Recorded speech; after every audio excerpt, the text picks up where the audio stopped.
So I want to talk to you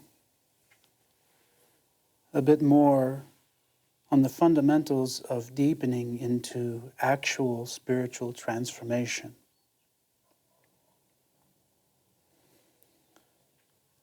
Transformation that goes beyond believing and the momentum of believing, which is helpful, goes beyond mind and the power of positive thinking, raising vibrations, etc., but goes deeper into the actual transformation that happens in the beyond. What is beyond mind, what is beyond emotions, what is beyond the body, what is beyond personal modes of behavior that can be upgraded and changed and thought of as transformation, but because they're externally oriented, they belong to the world. And spiritual transformation is not of that nature. There's no system that is going to lend you a free ride in transformation. You can't grow spiritually by only being associated with a regular visit to religious establishments. No more so than you can become a better athlete by visiting sports events regularly. It is important to recognize that if you don't recall a real transformation in your life, that is a metamorphosis not located in the world, you haven't touched the grounds of inner transformation. No amount of believing or denying the opposite of what is believed is going to change the fact that transformation hasn't happened in such a case. Transformation is as easily differentiated as a caterpillar is from a butterfly. It is an obviously different world of existence. I don't care if you are brought into the deepest of traditions under the most respected authority. That social position doesn't mean you are transformed. Transformation and spiritual growth begin with surrender. It begins with opening one's deepest core to the truth of existence. It begins with setting aside all beliefs and dogmas and stepping into the responsibility of taking a look for real at who you are at your deepest core of existence without social structures as crutches. You didn't have those crutches during infancy in your inner world, although your body is immediately immersed in social structures upon its entering into the physical world. Transformation isn't about believing. Faith is about believing. But without truth, you don't yet even know what is the actual unknown or beyond versus the imagined unknown or beyond. You first need truth. Then faith is a tool that can be used from time to time with some real efficacy. Just because you're told who you are doesn't mean you should never question what you're told. Society is aimed at what once was and what is going to be, giving very little importance to who you are in this very moment. You have to drop the illusion of time in order to get in touch with the dimension of being, the dimension of reality. Society is aimed at human activity, supporting the evolution of titles, credentials, and ultimately personas founded upon the identification as a body-mind. If you take yourself to be nothing more than what is prescribed by society, you are stuck in the illusion. Your dream is an ever-present ignorance to your deeper existence as life right now. Your mind, and most other human minds on the planet, have been for ages conditioned to focus on end gaining, and therefore have placed the illusory tomorrow above the true value of right now.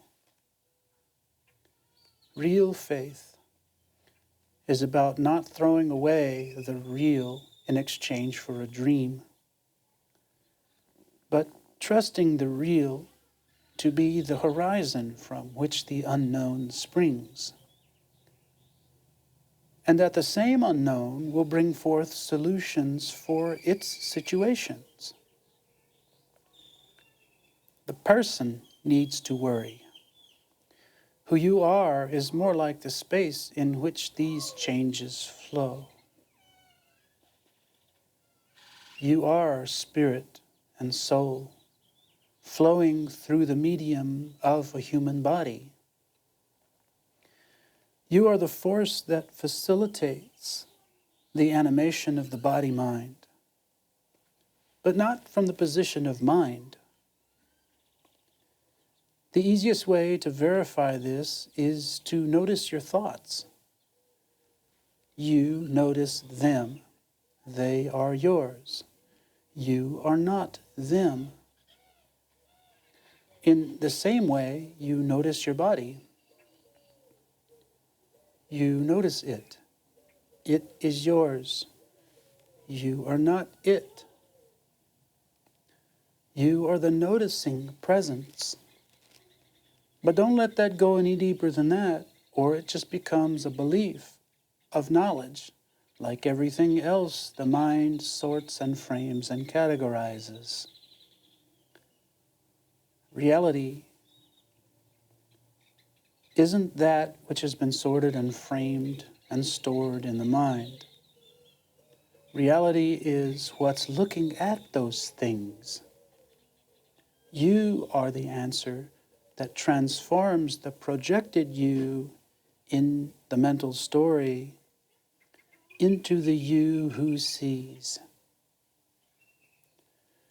You are already the noticing presence, but the transformation is strongly tied to the embodiment of this truth, the surrender into it. This is the true purpose of practice. When this is understood, the mystical realms and the middle grounds can be respected, accepted, passed by, and approached with a truer sense of reverence, instead of going through the motions because you're told to express religious needs regularly. There is a richness in truth and honesty that is trampled by simply repeating mechanically traditional motions without actually surrendering one's heart to the depth of the reality behind the tradition. In other words, a willingness to explore, research, and study the experience that sprouted the traditions in the first place. The truth is unchanging and is always in the here and now. Your job as a seeker evolving on the spiritual path into the beyond is to step out of what's not happening and meet it, to take truth by the hand and walk with it. You won't find it in the external world until long after you've found it in the internal world.